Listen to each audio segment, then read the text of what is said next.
Hello everyone. मैं just newspaper ही पढ़ रही थी, तो मैंने हिंदी का एक न्यूज़पेपर देखा। उसमें भारत, हाँ ये हिंदी का ही है, तो इसमें एक बहुत ही अच्छा प्रसंग दिया हुआ था। मुझे लगा मैं जाहिर करूं। मैं इसे पढ़ के सुना देती हूँ। प्लीज़ मेरे बैकग्राउंड से आप लोग परेशान मत होइएगा। ये हमारे GS4 से रिलेटेड है, और जो इस वीडियो को देख रहे हैं आम नॉर्मल पीपल के लिए भी ये बहुत ही इम्पॉर्टेंट है। मेरे लिए तो है ही, एंड जो भी प्रिपरेशन फेज में है और जो नॉर्मली भी है।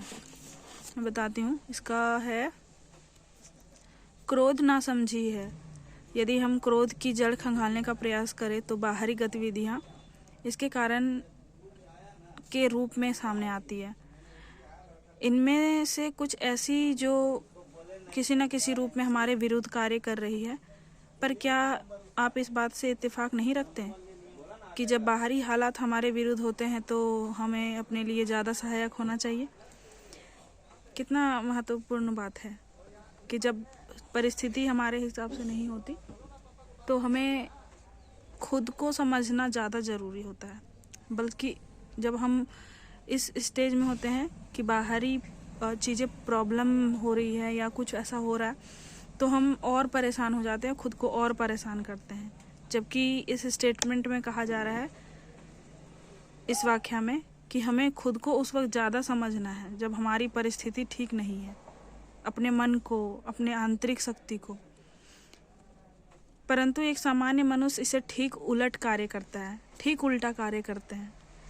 जब हालात अनुकूल नहीं होते तो हम और ज़्यादा आक्रामक हो जाते हैं। आक्रामक का मतलब बहुत सारे मित्रों को पता होगा, यहाँ पे नेगेटिव वर्ड है ये। और ज़्यादा क्रोधी भी हो जाते हैं, जबकि हमारा ऐसा करना भीतरी तौर पर हमें और ज़्यादा परेशान करता है। इससे हालत हमारे लिए पूरी तरह से प्रतिकूल हो जाते हैं क्या? जिस पर आप क्रोधित हुए उससे कहीं ज़्यादा कष्ट आपको झेलना पड़ता है। जो व्यक्ति अपने ही विरुद्ध जा रहा है, क्या आप उसे एक समझदार मनुष्य कह सकते हैं? नहीं कह सकते।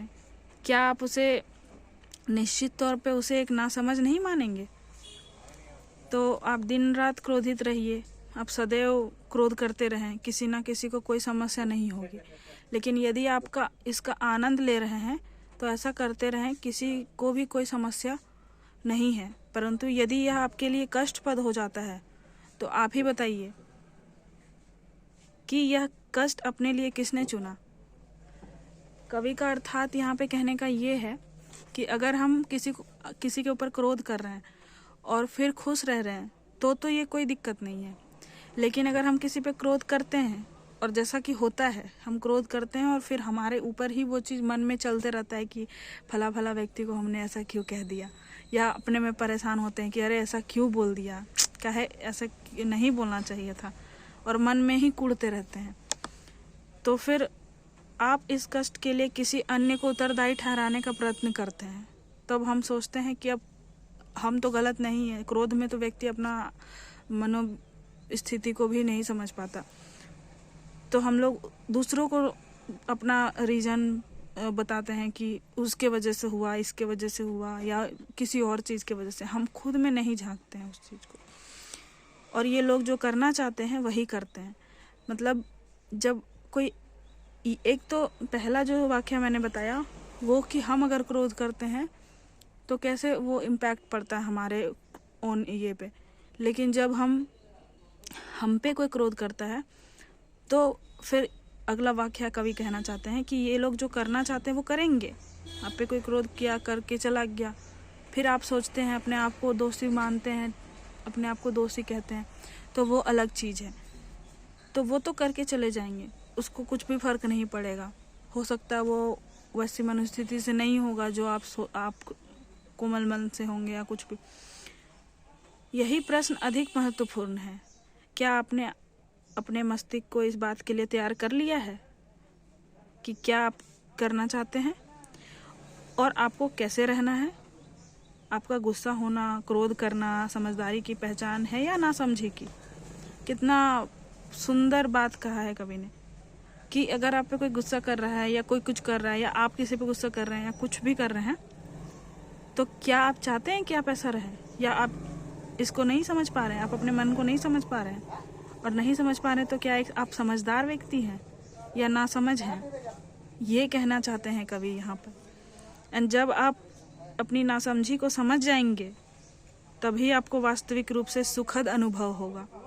और जब आपको पता चल जाएगा कि फला व्यक्ति ने मेरे साथ ऐसा क्यों किया, मुझे उससे कोई चिंता नहीं, मुझे उससे कोई घृणा नहीं, कुछ भी नहीं, तो फिर आपको उस चीज़ से परेशानी ही नहीं होगी, कितना भी कुछ हो जाए। स्वयं को पहचान के उसके बाद जब आप इस बात को अनुभव कर लेंगे कि आपका गुस्सा करना नासमझी की निशानी है, तो आप क्रोध अचानक ही कुछ दिन में गायब हो जाएगा। और फिर इस तरह से समाप्ति हो जाती है इस व्याख्या की। और इसको लिखने वाले हैं सद्गुरु जग्गी वासुदेव, और यही था। सो आप लोगों को अच्छा लगे तो धन्यवाद। अपना कमेंट में बताइएगा कैसा लगा।